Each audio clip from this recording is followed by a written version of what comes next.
Yes, besh. Magandang umaga sa inyong lahat, besh. In my life as OFW sa bansa ng mga Arabo, besh. Ay, hiningal ako, besh. Nagja-jogging ako mula doon hanggang dito, besh.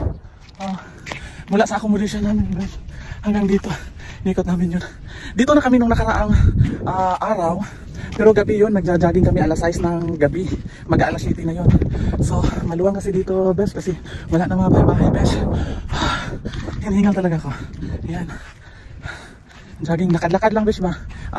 Jogging, ginagmay, lakad, nagko. Papawis tayo. Yan yung accommodation namin, besh. O yung building na taas. Sa 10th floor yan siya, besh. So dyan ako naglakad-lakad papunta dito. Napaka ano, besh. Si kuya, andun kumakain si kuya. Sabi ko sa kanya, hindi muna ako kakain, kuya. Maglakad-lakad ako, mag-jogging, papawis. Magpapaya tayo, besh, kung pumaya tayo. Iwan ko na lang. Bakit hindi talaga ako pumaya dito kahit magdadahit pa. Kahit wala pang makain, besh. Kulang lang dito talaga siya, besh, is papawis para matutunaw yung mga taba. Magja-jogging outfit for today.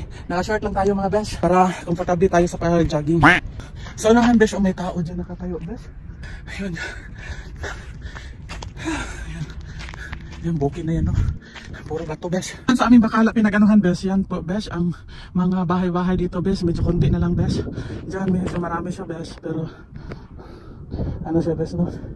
Malayo na. Yung bukid na yung pinag-anuhin. Yan yung accommodation namin, besh. Yan. Medyo may kalayuan na, besh. Yan. Medyo may kalayuan na. Uuwi na tayo, mga besh, kasi napapagod na ako, besh. Halos isang oras na tayong nag-jogging, besh. Tama na to, bukas naman ng umaga. At saka mamaya, baka din ako mamaya. Maglakad-lakad na lang mamaya, besh. Papawis pa rin.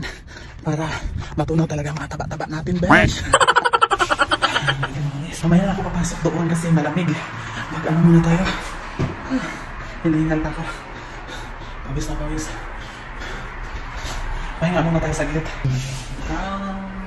Hindi makita. Pahinga muna saglit. Bago pumasok sa kwarto kasi napakalamig doon sa kwarto natin. Pahinga muna tayo dito. Mga isang minuto. Tapos magluto na tayo para pang almusal natin mamaya. Kain kayo mamaya mga alas 10 or alas 9. Ayan, besh, pagkatapos ng magluto ko, besh, at nakapahinga naman ako ng ilang minuto, besh. Pagkatapos niyan, besh, naliligo na tayo, besh, kasi mainit na naman ng panahon, besh. Oo, sabay ko na yung paglalaban yan, besh, at pagliligo, diba? Dami magawa natin. Sige yan, besh, pa-fresh muna tayo, besh. Ayan, talagang taba-ching-ching na tayo, besh. Ligo para fresh from the farm pagkatapos nito, besh. Sige, ito po si Pinoy Saudi Expat, ang inyong Kuya Jules Mingon nga. Di man ta perfecto nga pagkatao pero buhaton na tuon sa ang maayo. Bye-bye and God bless.